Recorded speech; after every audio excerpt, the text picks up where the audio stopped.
Hello everyone, welcome to the channel code रेवनेस।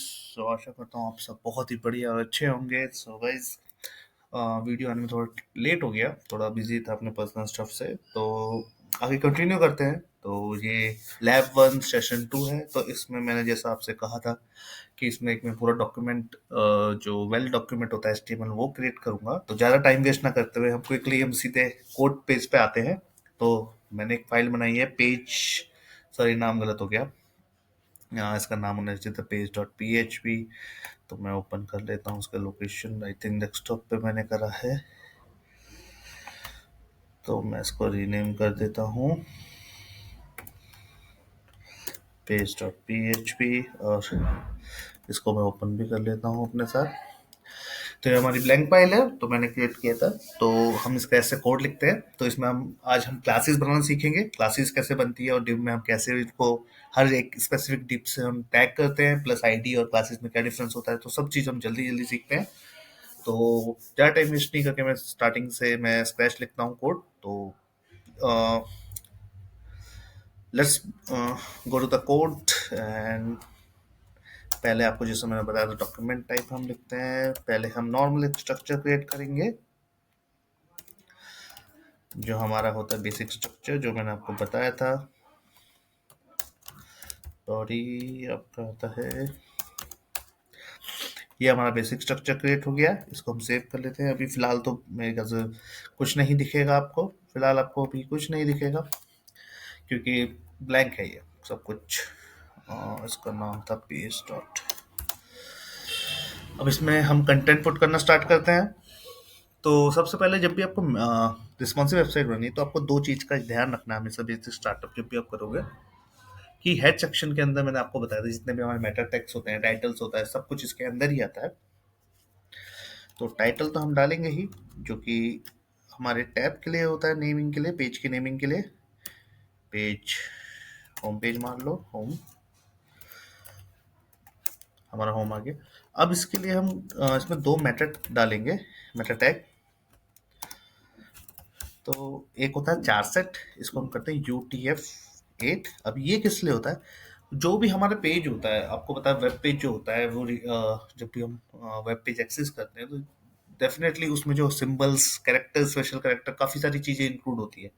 तो UTF एक हमारा फॉर्मेट होता है वेब पेज के लिए, जो ग्लोबली यूज होता है, कि जो जितने भी हम फॉर्मेट और कैरेक्टर्स इंक्लूड कर रहे हैं वेब पेज पे, उनको कंपैटिबल, उनको रीडली एक्सेस कर सके, उनका जो रीड करके आपको सही से दिखा सके। तो उसके लिए हम UTF-8 फॉर्मेट यूज करते हैं, क्योंकि UTF-8 मोस्टली हर कैरेक्टर को सपोर्ट करता है। तो जितने भी आपके कैरेक्टर वेब पेज पे यूज हो रहे हैं, उनको डिस्प्ले सही कराने के लिए, तो हम ये यूज करते हैं। सेकंड आता है मेटा, उसका नाम होता है view port. Meta name, view port, sorry spelling गलत हो गई, व्यू पोर्ट। कंटेंट विथ, इसमें जो विथ होती है वो लेता है डिवाइस विथ। और इनिशियल स्केल, इसको 1.0। ठीक है। अब इसका क्या काम होता है, इस मेटा टैग का ये काम होता है कि आपकी वेब पेज है, जैसे मैंने आपको बताया रिस्पॉन्सिव क्या होती है, कि हर प्लेटफॉर्म में उसके अकॉर्डिंग वो अपने आप को सिंक कर लेती है, मतलब अपने आप को उसके अकॉर्डिंग मोल्ड कर लेती है, जितने भी उसके कंपोनेंट होते हैं चेंज कर लेते हैं अपने आप को। तो यही चीज हम यहाँ पर, ये टैग उसी के लिए ही काम होता है, कि जो भी डिवाइस पे आप विट का, इसका मतलब ये है विट, डिवाइस विट, इनिशियल स्केल, जिस जूमिंग के लिए होता है। तो जब भी आपका कोई भी वेब पेज किसी भी डिवाइस पे खुलेगा, इवन चाहे मोबाइल पे खुले, टैब पे खुले, तो वो उसकी डिव लेगा, उसकी जो विड्थ होगी पूरे लेआउट की, बॉडी की, वो उसकी लेगी लेआउट की। और जो उसका इनिशियल जूम होगा, मतलब जो जूमिंग पॉइंट होगा वेब पेज का, वो इनिशियल रहेगा, मतलब 1.0 जो बेसिक रहेगा। अगर वो ज्यादा जूम हो जाए या कम जूम हो जाए, ऐसा कुछ नहीं रहेगा। स्टैंडर्ड जो फॉर्मेट होता है उसको लेके चलते हैं, कि हमारा जो स्टार्टिंग स्केल होगा 1.0, मतलब स्टैंडर्ड लेके चले, कि ज्यादा जूम ना हो कंटेंट, ज्यादा आउट जूम आउट ना हो कंटेंट, जब भी हो किसी भी प्लेटफॉर्म में खुले, इवन मोबाइल में खुले या टैब में खुले। ठीक है। तो ये दो व्यू पोर्ट हम इनिशियली जोड़ लेते हैं। फिर आते हैं हमारे, अब हम जो फॉर्मेट बनाएंगे वो बनाएंगे जो जनरल फॉर्मेट आजकल यूज होता है रियल टाइम में, वो बनाएंगे। तो उसमें हम क्या करते हैं, हम हेड सेक्शन में हेडर ले लेते हैं, एक टैग होता है, एक होता है मेन सेक्शन का टैग, एक होता है फुटर सेक्शन का टैग। तो बेसिकली टैग के अकॉर्डिंग कोई भी डिजाइनर या कोई भी डेवलपर इजीली आइडेंटिफाई कर सकता है कि कौन सा टैग के अंदर मतलब कौन सा कंटेंट आपका क्या चल रहा है, कि मेन्यूज, लोगोस, जो कि मोस्टली हर पेज पे कॉमन रहते हैं। तो जितने भी हमारे कॉमन सेक्शन रहते हैं हम हेडर और फुटर वाले सेक्शन में डालते हैं, क्योंकि ये across all the pages mostly common ही रहते हैं। हमारा जो इंटरचेंज होता है वो मेन टैग का जो कंटेंट होता है वो चेंज होता है। तो हेडर में हम मोस्टली अपने लोगोज ले लेते हैं। तो हम करते हैं डिव। अब जो स्ट्रक्चर होता है वो आपको हिरार्की फॉलो करनी पड़ेगी। सबसे पहले हम कंटेनर लेते हैं, उसके अंदर रो होती है, फिर रो के अंदर कॉलम्स आते हैं। ये मेन होता है स्ट्रक्चर। जैसे डिव क्लास के अंदर कॉलम्स आते हैं। कॉलम्स अगर आप बूटस्ट्रैप अभी मैं इन पे इंक्लूड करूंगा तो उसमें कॉलम का फंडा आपको ज़्यादा क्लियर होगा। कॉलम्स आते हैं। तो अभी तो फिलहाल ऐसे में हमने बूटस्ट्रैप की सीटी इंक्लूड नहीं कर रखी, तो नॉर्मली अभी हम ऐसे ले लेते हैं। तो जैसे मान लो कॉलम 1 इसका नाम डाल देते हैं, फिर कॉलम 2 डाल देते हैं। ऐसे ही हम मेन में भी एक ऐसी करके। अब इसमें कंटेनर का क्या काम होता है और आपका रो का क्या काम होता है मैं वो बता देता हूँ।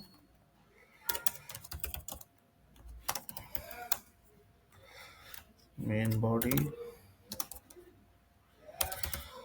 ऐसे ही हम फोटो में भी डाल देते हैं।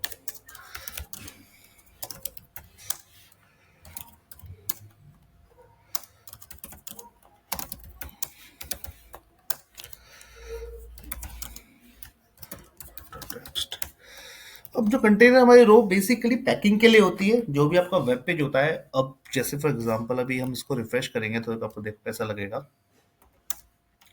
ये बिल्कुल लेफ्ट साइड से होते हुए चल रहा है कुछ, मतलब बिल्कुल लेफ्ट साइड से चिपक के चल रहा है कंटेंट, राइट साइड से भी बिल्कुल चिपका हुआ होगा अगर हम इंस्पेक्ट करके देखें इसकी। अक्रॉस पूरी विड्थ ले रखी है। अब आप जितने भी वेब पेज देखते हो वो ऐसे नहीं होते। उसमें क्या होता है मतलब एक स्पेसिफिक विड्थ देते हैं हम, कि जितना भी हमारा कंटेंट डिस्प्ले हो स्पेसिफिक विड्थ पे हो, मोस्टली अच्छा लाइन हो सेंटर्ड में। इसकी मैक्स विड्थ दे देते हैं कि पेज जो रैपर है पेज का पूरा अक्रॉस द पेज ना जाए, उसका कंटेंट सेंटर लाइन हो जिससे रीडेबिलिटी और उसकी जो रीडेबिलिटी अच्छी हो, दूसरा देखने में अट्रैक्टिव हो। उसके लिए हम करते हैं उसमें हम स्पेसिफिक विड्थ दे देते हैं कि जितनी स्क्रीन साइज है उससे कुछ कम स्पेसिंग ले, जिससे लेफ्ट राइट में वो डिफाइन कर देते हैं। तो इसलिए हम कंटेनर यूज करते हैं। रो हम इसलिए करते हैं जी जितने भी हमारे कॉलम होते हैं उनकी हॉरिजॉन्टली ग्रुपिंग करने के लिए हम रो यूज करते हैं। तो ये क्यों करते हैं, बेसिकली हमारे जितने भी अब आगे बूटस्ट्रैप जैसे थर्ड लाइब्रेरी यूज हो रही है, बूटस्ट्रैप आ गई है, अब आजकल टेलविंड फ्रेमवर्क भी चल रहा है जो एडवांस लेवल है सीएसएस का। तो उसमें ये क्लासेस पहले से डिफाइन होती है, आर्किटेक्चर पहले से डिफाइन होता है, इनमें प्री डिफाइनिंग अपनी वो क्लासेस देते हैं, उन एट्रीब्यूट्स ऐड करके देते हैं जिनको आप यूज करके आप अच्छा एक कंटेंट स्पेसिफिक मतलब अच्छा लेआउट का पेज बना सकते हो। तो इसलिए इसकी आपको आदत डालनी पड़ेगी। इसका यूज आप इसी फॉर्मेट में एचटीएमएल का जो यूज करो, हिराकरी क्रिएट करो इसी फॉर्मेट में करो। तो ये हमारे कॉलम्स ले लिए, इस फॉर्मेट में हम एक हिराकरी क्रिएट करते हैं, बेसिक हिराकरी। ठीक है, तो मैंने जो आपको बताया ये बताया। अब आती है बारे में कि अगर आपको कस्टम वेट लिखनी है या फिर बूटस्ट्रैप लिख। अब बूटस्ट्रैप मैंने जैसे बताया आपको थर्ड पार्टी सीडीएन होती है जो मोस्टली यूज होती है कि आप जितने भी पेज है आपको रिस्पॉन्सिव बना सको, उनकी ना प्री डिफाइंड क्लासेस देता है ताकि आपको कस्टम कोड ना लिखना पड़े। उन क्लासेस को लोगों वो ऑटोमेटिकली पेज के हिसाब से अपने आप को चेंज करती रहती है। अब फॉर एग्जांपल मान लो कि आपकी जैसे दो रोज है, ये दो कॉलम है, अभी ये क्या आ रहा है एक के नीचे एक आ रहे हैं। मैंने आपको बताया था इसके लिए हम क्या यूज कर सकते हैं, फ्लेक्स यूज कर सकते हैं डिस्प्ले। और जब भी हम C S S property credit में तो स्टाइल यूज करते हैं, तो हमने क्या करा स्टाइल डिस्प्ले फ्लेक्स। ओके, अब क्या होगा ये दोनों कॉलम ऊपर नीचे हमारी आ गई। अब इनमें गैप देना है तो हमें सिंपल सा गैप। अब आप चाहते हो कि ये जो कॉलम है ऑटोमेटिकली इक्वल विड्थ में आ जाए, स्टाइल्स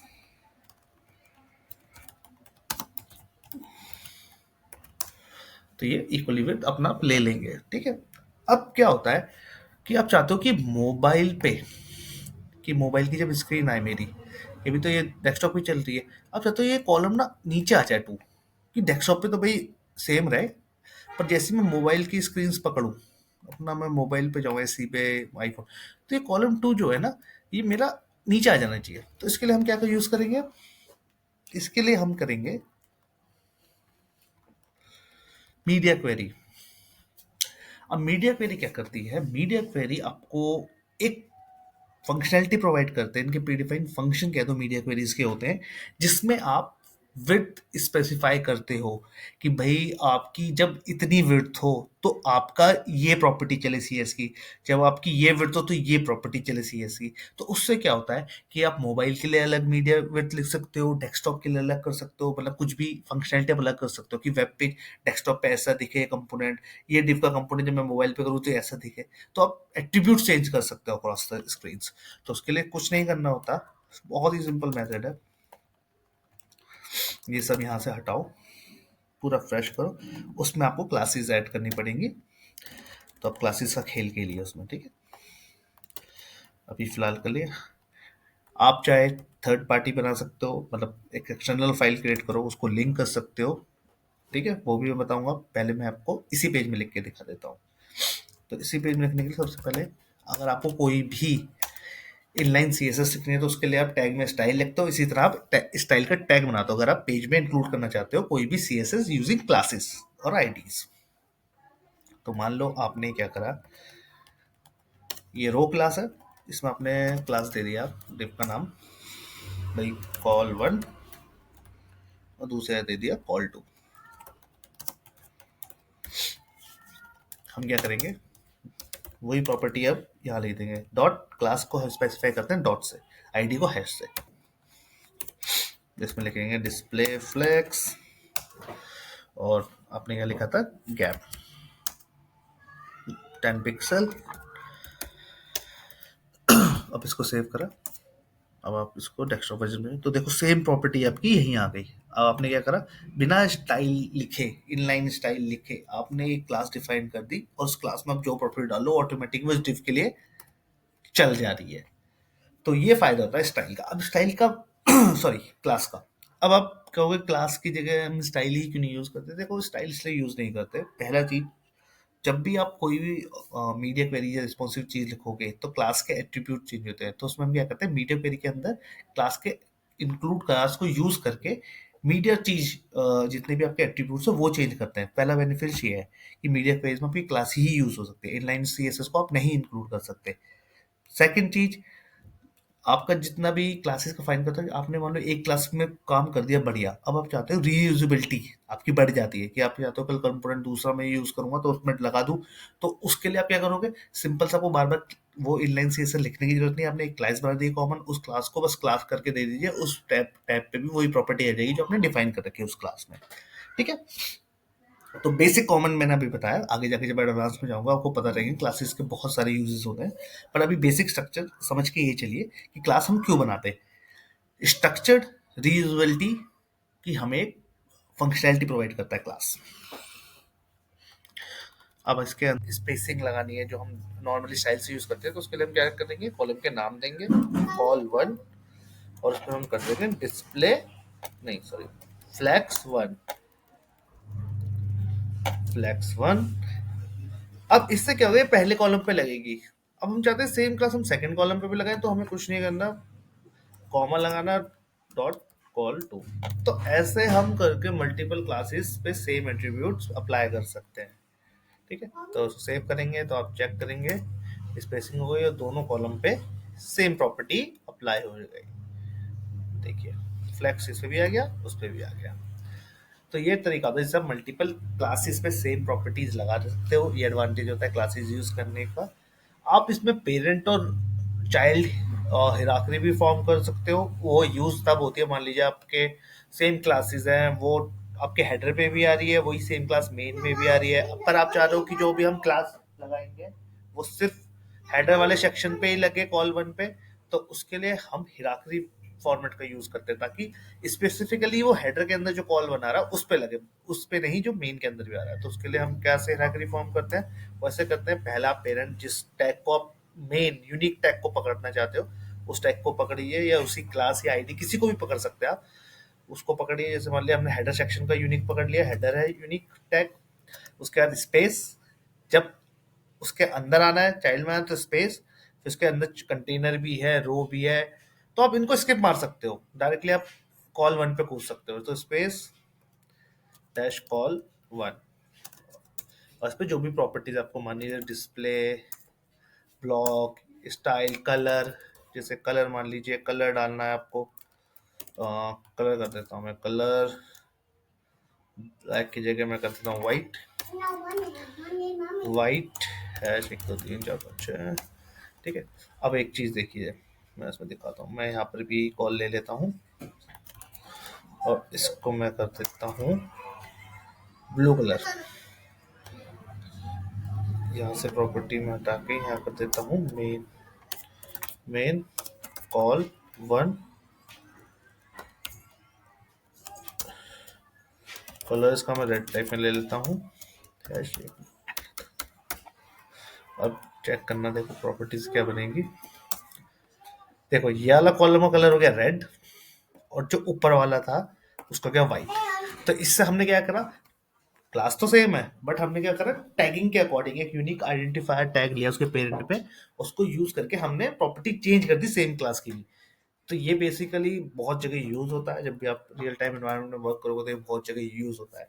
तो बस एक आपको एक बेसिक स्ट्रक्चर बनाना है क्लासेस का, कैसे कैसे हम यूज कर सकते हैं। तो ये एक बस स्ट्रक्चर समझाने के लिए था कि आप सेम क्लास अगर आप डिफरेंट डिफरेंट लेआउट में यूज करते हो तो उसको आप कैसे कैसे रीयूज कर सकते हो।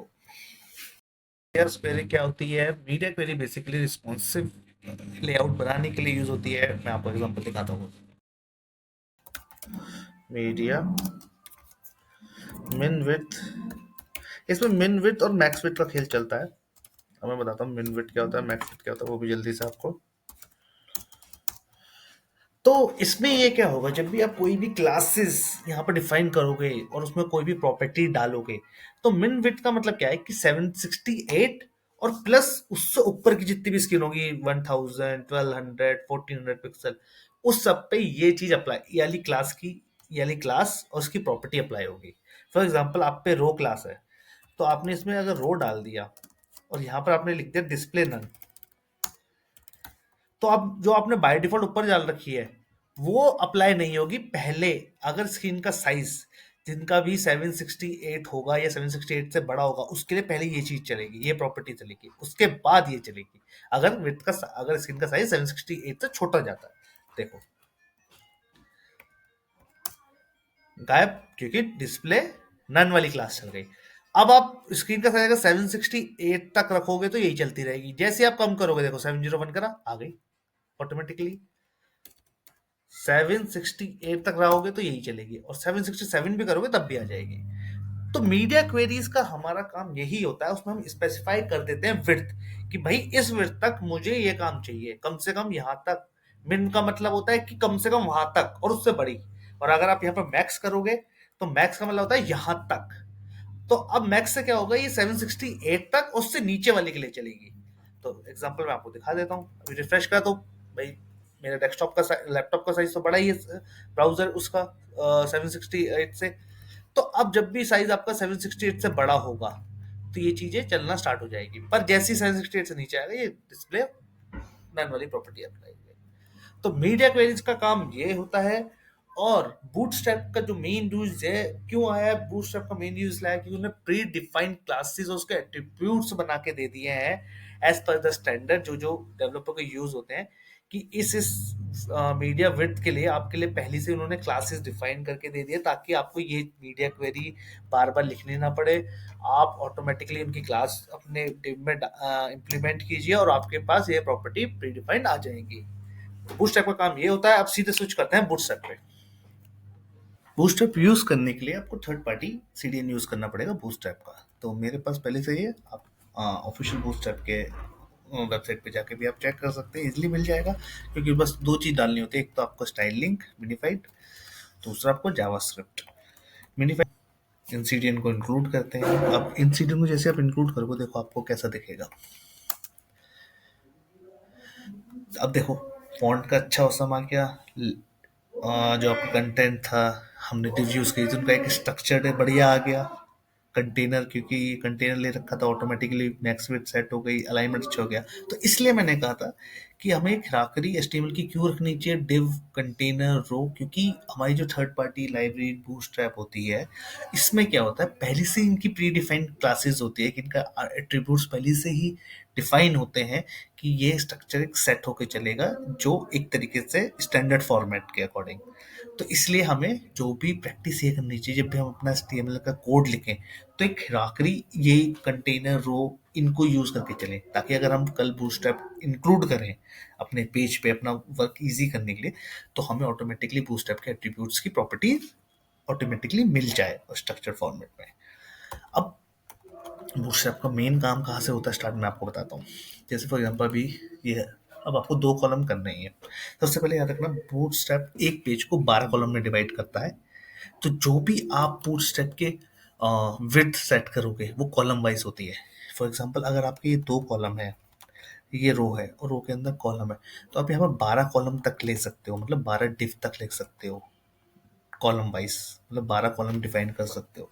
जैसे फॉर एग्जांपल क्लास वाइज, जैसे फॉर एग्जांपल क्लास 1 निकला, क्लास कॉल 1, ऐसी क्लास 2 कॉल 1, ऐसी कॉलम 3 4 5 6 7 8 9 10 11 12। तो ये क्या होगा, एक रो में आपने 12 कॉलम डिफाइन कर दिया, तो आपकी 12 कॉलम देखो अलाइनमेंट में आएंगे। बट जैसे ही आप 13वां डिफाइन करोगे, टूट के नीचे आ जाएगा। क्यों? क्योंकि जो बूटस्ट्रैप है, हमारा जो बूटस्ट्रैप चलता है, वो सिर्फ क्या करता है, आपको बूटस्ट्रैप जो करता है, ये देखो नीचे आ गया, सॉरी मैंने उस समय नंबरिंग काउंटिंग गलत की थी। बूटस्ट्रैप क्या करता है, एक पेज को 12 कॉलम में डिवाइड करके चलता है, कि मतलब आप एक पेज के अंदर, एक रो के अंदर 12 कॉलम ही स्पेसिफाई कर सकते हो। ठीक है, तो अब चाहे आप इन 12 कॉलम को 2 कॉलम में डिवाइड कर दो, मतलब कि एक कॉलम लो, उसकी विड्थ इतनी कर दो कि वो 6 कॉलम तक ले ले, और दूसरा कॉलम लो, उसकी विड्थ भी इतनी कर दो कि 6 कॉलम तक ले गए, तो दोनों का सम कितना आएगा, 12। तो आपको रो के अंदर अपना जितने भी डिव लेने हैं, उनको इसी अकॉर्डिंग रखना है। अगर आपको कि भाई वो 12 से ज़्यादा ना जाए, 12 से ज़्यादा जाते ही वो टूट जाएंगे। तो इसलिए एक बूटस्ट्रैप क्या करता है, एक रो को, उसके अंदर जितने भी कॉलम है, उसको मैक्सिमम 12 लेके चल सकते हैं। अब आप चाहते हो कि भाई जैसे ये 2 कॉलम है मेरे आमने सामने आ जाए, तो आप ऐसे सिंपल छोड़ दो, आपके आ जाएंगे। बट आप चाहते हो कि इक्वली विड्थ भी सेपरेट हो जाए, पूरा पेज को इक्वली विड्थ लेके चले, तो आपको क्या करना, 12 के अकॉर्डिंग डिवाइड करना होगा इनको। तो 2 को 12 में कैसे करोगे इक्वली, 6 कर दो सिंपल, तो 12 आ जाएगा पूरा पेज का। भाई 6 कॉलम इसने ले लिए, 6 कॉलम इसने ले लिए, सिंपल। 6 की विड्थ उसने ले ली, 6 की विड्थ ले ली। अगर आपके 3 होते हैं फॉर एग्जाम्पल, तो 12 को 3 में कैसे डिवाइड करोगे, 4 4 4 4 4। कम ज़्यादा भी कर सकते हो, पर आपको 12 के एडिशन, मतलब 12 के टोटल में ही रखना पड़ेगा। अब इसमें एक प्रॉपर्टी होती है जो आपको बूटस्ट्रैप की ओवर प्रॉपर्टी को ओवरराइड, मतलब स्ट्रक्चर को ओवरराइड कर सकता है एक तरीके से, फ्लैक्स रैप। तो ये फ्लैक्स रैप रैप और इसमें मेन होती है नो रैप। इनका यूजिंग क्या होती है मैं बता देता हूँ। इसे मतलब इसका कोई मेजर वो रोल नहीं होता, बट एक जब भी आप फ्लैक्स यूज करते हो तो उसको यूज करना पड़ जाता है काफी जगह। फ्लैक्स रैप जब भी रैप होगा, तो जितने भी आपके कॉलम स्पेसिफाइड है, अगर उनकी विड्थ 12 कॉलम के अकॉर्डिंग आ रही है, मतलब पूरे एक लेआउट को ऑक्युपाइड कर पा रही है, तो हॉरिजॉन्टल रहेंगे। लेकिन अगर उनकी विड्थ उस लेआउट से बड़ी हो गई, फॉर एग्जांपल मान लो आपने तीन तीन कॉलम में रखे, इन्होंने 12 के कॉलम की विड्थ को ऑक्युपाइड कर लिया, अब आप चौथा लोगे, तो ये 12 से बढ़े जा रहे हैं, विड्थ बड़ी हो जा रही है, तो ये टूट के नीचे आ जाएगा, क्योंकि हमने रो पे लगा रखा है फ्लेक्स रैप रैप। लेकिन अगर आप यहाँ पर नो रैप कर दोगे ना, तो ये देखो ऊपर चले जाएगा साइड में, ये नीचे आएगा ही नहीं। चाहे आप 10 भी ले लो तब भी नीचे आएंगे ही नहीं। है ये कहेंगे भैया हम ना आ रहे नीचे, तो तुम कुछ भी कर लो, तो ये वहीं चलते रहेंगे। क्योंकि अगर आप उसको क्या कर दो के नो रैप, तो ये फर्क होता है। मतलब फ्लैक्स रैप नो रैप का बताने का मेरा बस यही था मेन रीजन। अब इसको सिंपल से हटा देते हैं, हम 3 यूज करके चलते हैं। अब वो स्टेप का कहाँ मेन मेजर यूज होता है। अब आप चाहते हो कि 3 कॉलम तो डेस्कटॉप पे ऐसे ही रहे, बट मैं मोबाइल पे चाहता हूँ ये एक के नीचे एक आ जाए। तो आप क्या करोगे, डेस्कटॉप पे तो अभी चलने रहने दो। अब आप यूज करोगे call MD4, call MD4, call MD4 12 12। मैं इसका कोड का मतलब बताऊंगा, पहले आपको आउटपुट दिखा देता हूँ। मोबाइल आया लगभग 576 है, तो ये कितनी हो गई, एक के नीचे एक आ गया। अब काम क्या होता है, बूटस्ट्रैप। अब ये एमडी का मतलब क्या है, तो बेसिकली बूटस्ट्रैप ना 4 टाइप में काम करता है, एसएम, एमडी, एलजी और एक्सेस एल। अब बेसिकली ये 4 टाइप जो होते हैं ना, ये एक स्पेसिफिक विड्थ को टैग करते हैं, ठीक है। तो for example SM width tag specific width को टैग करता है, वो होती है मिन विड्थ मीडिया क्वेरी की 576 पिक्सल। एमडी टैग करता है मीडिया क्वेरी की मिन विड्थ 768 पिक्सल। एलजी टैग करता है मिन विड्थ मीडिया क्वेरी की 992 पिक्सल। और एक्सेस एल टैग करता है मिन विड्थ 1400 पिक्सल, ठीक है। तो क्या होता है, आपने यहाँ पर जो भी एमडी एप्सम जब भी यूज करोगे तो क्या करेगा, वो इन वाली प्रॉपर्टीज पे टैग करेगा। तो अब हमारा क्या करना, हमने कहा कि कॉल MD4, तो मतलब जब भी विद मिन विड्थ 768 होगी, मतलब ये वाली प्रॉपर्टी यूज हो जाएगी कि मतलब जब भी विड्थ 768 या उससे बड़ी होगी तो ये कॉलम के सेपरेशन चार चार चार चार प्रॉपर्टीज में हो जाएगा। और अगर उससे छोटी जाएगी तो ये कॉल 12 वाला प्रॉपर्टी चलनी स्टार्ट हो जाएगी। तो इसी वजह से क्या हो रहा है आपका, कि जब आप डेस्कटॉप पे हो यहाँ पर, तो इसमें क्या चल रहा है, आपके 4 4 कॉलम वाइज डिस्ट्रीब्यूट जा रहे हैं। मतलब जो इनकी प्रॉपर्टीज है 4 कॉलम के अकॉर्डिंग विद सेपरेशन सेपरेट हो जा रही है, क्योंकि मिन विद 760 प्रॉपर्टी वर्क करेगी। अब यहाँ पर अगर आप कर दोगे इसको जरा एसएम, देखो वहां पर क्या होगा, 576 चेंज हो गई। तो बूटस्ट्रैप की मेन चीज यही होती है कोर, कि आपको एमडी, एसएम, एलजी और एक्सएसएल में फर्क आना चाहिए कि वो कितनी विड्थ से कहां तक वर्क करते हैं। तो अगर आपने किसी कॉलम को स्पेसिफाई किया कॉल एमडी या एसएम4 तो इसका मतलब कि आप उसके रिस्पेक्टिव विड्थ को टैग कर रहे हो, मिन विड्थ को टैग कर रहे हो, कि मतलब वो उतनी स्पेसिफिक विड्थ और उससे ज्यादा वाली पे वो प्रॉपर्टी, मतलब वो कॉलम की जितनी भी आपने नंबरिंग करी है उतने को विड्थ के ऑक्युपाइड करेगा। तो हमने क्या करा था MD4, तो मतलब MD पे टैग करा इसने किसको 768, तो मतलब मिन विड्थ जब तक मिन विड्थ 768 या उससे बड़ी रहेगी तो कॉलम की जो नंबरिंग होगी, स्पेसिंग होगी, वो 4 4 के हिसाब से डिवाइड हो जाएगी 12 में, ठीक है। तो मेन था ये। अब दूसरा क्या आता है, अगर आपको कोई प्रॉपर्टीज ऐड करिए तो वैसे वो रहती है कि आप इसका बीजी वाइट कर दो या बीजी ब्लैक कर दो तो बैकग्राउंड ब्लैक हो जाएगा, ठीक है। टेक्स्ट कलर टेक्स्ट वाइट कर दो, ये हो जाता है। पर मेन फंडा होता है एमडी का, ठीक है। अब आपको हिडन करना है कि ये थर्ड कॉलम, कि भाई मेरा उसमें मोबाइल में हिडन हो जाए तो टी मोबाइल में हिडन हो तो कौन सी कितनी विड्थ के बाद हिडन हो, तो मोबाइल में तो भाई मोस्टली 360 चलती है। आप चाहे यहाँ से भी चेक कर सकते हो। ये देखो जितने भी डायमेंशन आपको सबके मिल जाते हैं मोबाइल के। XR का आपका 440 होता है, 75 इसका होता है, प्रो का 430 होता है, एक्स आपका अल्ट्रा का 424 होता है। ये सब मोबाइल स्क्रीन है वर्टिकली, इसका 360 होता है। तो आप चाहते हो कि भाई जब भी मोबाइल पे आए तो वो चीज़ हिडन दिख जाए, उससे ऊपर हिडन हो जाए। तो हमारे जैसे आपने देखा 400 के अंदर ही चल रहे हैं वर्टिकली, तो हम कहेंगे 75 तक ये दिखती रहे। तो हम क्या करेंगे, SM टन 576 तक ये विथ दिखती रहे लेकिन मोबाइल में हिडन है। तो इसके लिए हम करेंगे डी नन। डी नन से क्या होगा, सब जगह हिडन होगी, पर हम क्या कर देंगे DSM ब्लॉक। अब ये क्या करेगा कि मिन विथ जब तक 570 से उससे ऊपर होगी तो उसको ब्लॉक बनाए रखेगा, और उसके बाद अपना आप ये सेकंड वाली प्रॉपर्टी ले लेगा।